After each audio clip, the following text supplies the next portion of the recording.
Hi, welcome back to Murr's Kitchen. I am so excited to be back with you. Welcome back. And if you're new to this channel, I want you to hit your subscribe button and hit the bell so you'll be notified as soon as the videos post. So today I want to let you know that I am making one of my personal favorite all-time luxurious desserts, and it is a pumpkin coffee cake. And I'm doing it right out of this Sonoma dessert book. So I will be right back to go over the ingredients with you. Here are a list of the ingredients. You're going to need some pure vanilla extract, and it needs to be real vanilla, not imitation.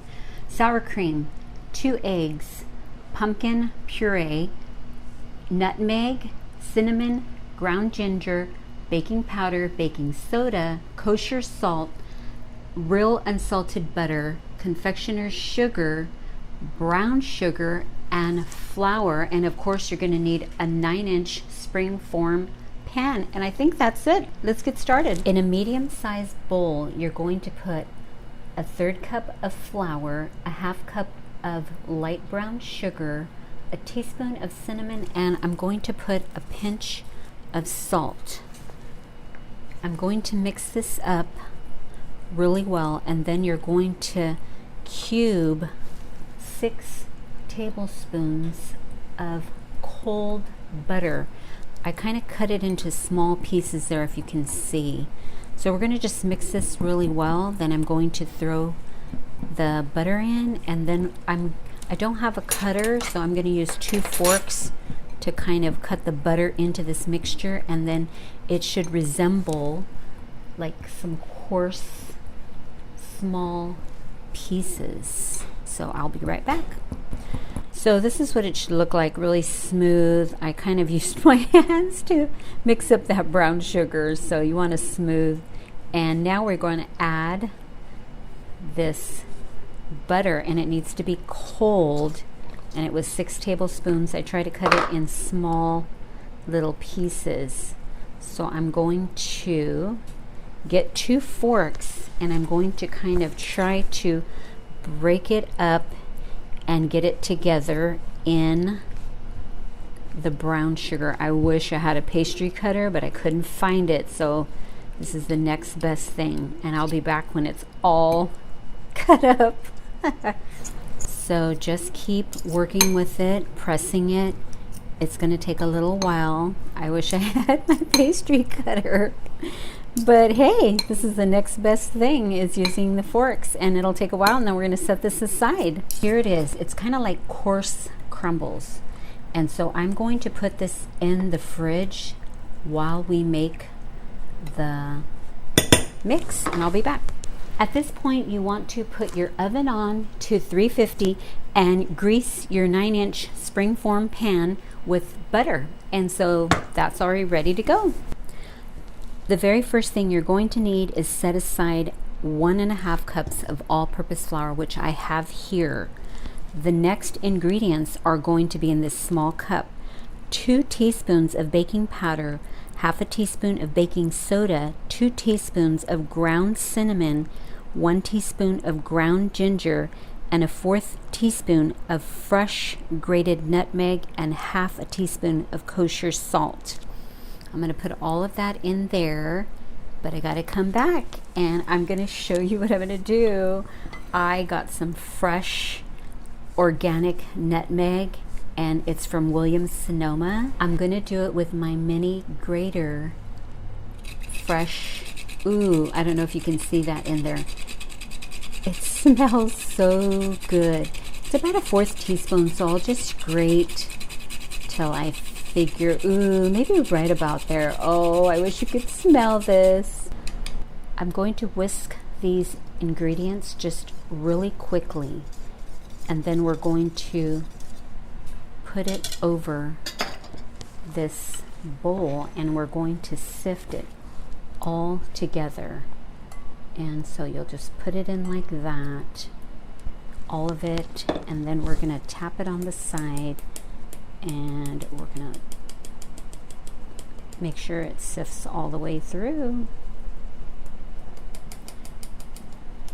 And we will be back, and I'll meet you at the KitchenAid mixer. So I've got the 1/2 cup of unsalted butter in my mixer, and it's softened, and I'm putting 1 cup of packed brown sugar. I'm putting dark brown sugar. I'm going to cream this until it's nice and creamy. So I'm going to turn it on and let it cream.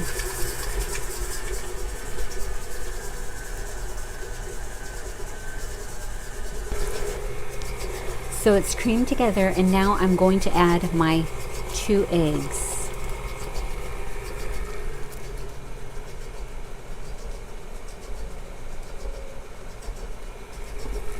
I'm going to let that run for a little bit. It's all done and very well combined. I'm going to turn it off, and I'm going to scrape the sides before we add our next ingredients. We're going to need a 1/2 cup of sour cream, and I've got that here. And here is your 1/2 cup of pumpkin puree. Get that in, and then we're going to mix it up. And this batter, I have to tell you, is going to be a little bit thick, so it's fine. We just don't want to over mix it. We'll do it till it's just well combined. So it's going, and we're going to let it go until it's well combined. I'm going to put it on a medium, and we'll be back. When it's all done, you're just going to pour it over the dry ingredients, get it all in there, and then we're just going to stir it to combine it. We're just going to stir it around until it's combined.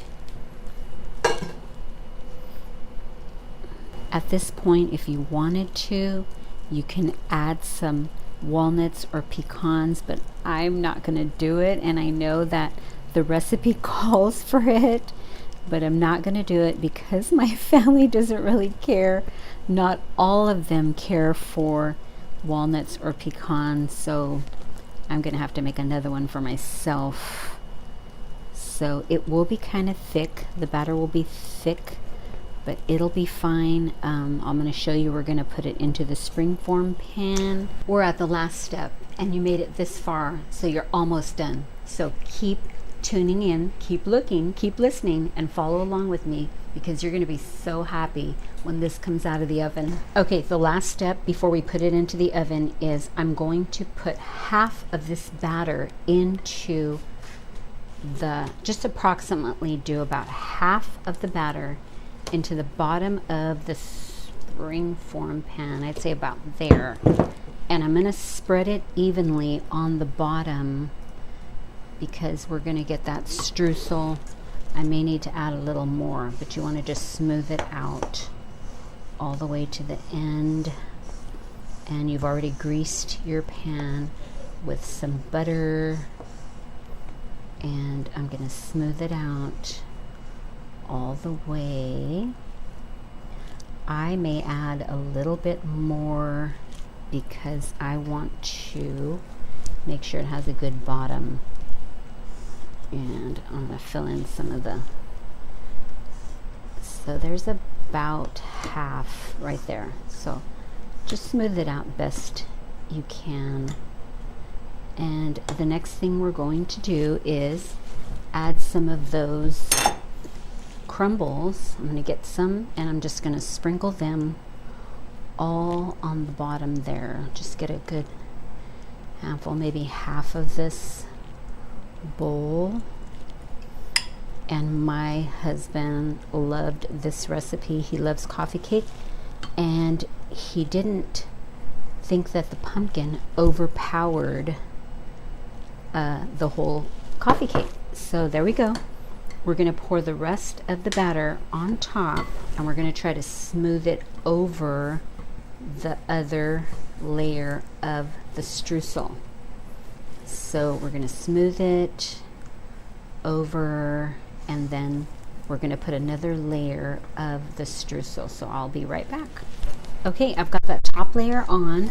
Now all we're going to do is put the rest of the crumbles, the cinnamon brown sugar crumbles, on top. Look at this. I'm going to turn it around and get every little side, and then I'm going to pop this into the oven. I'm going to take a break and get some coffee, and I'll see you in 40 minutes. It's all done. I checked it with my toothpick and it came out clean. So that's what you want to do. I checked 40 minutes. You might want to check before. So it's here. I let it sit here and I let it cool off for about 15 minutes. So now you're going to want to come close and look at it. I'm going to unsnap the springform pan and it should just come right out. Look how beautiful that is. It's time to glaze. Now, if you don't want to glaze, you don't have to, but it is on the recipe. So I put a half cup of powdered sugar. I put 1 teaspoon of milk and a half teaspoon of real vanilla extract. I'm just going to show you, you want it nice and smooth and creamy like this. So if you need a tiny bit more milk, if it's too thick, then add a little more, but you don't want it too runny. It's time to drizzle over the cake because I am going to drizzle. And so I have it over a cookie sheet. So I'm going to try to do this as neatly as possible. I wish I had a piping bag, but I don't. But we're just going to stripe it across and keep striping it. You could just put as much as you want.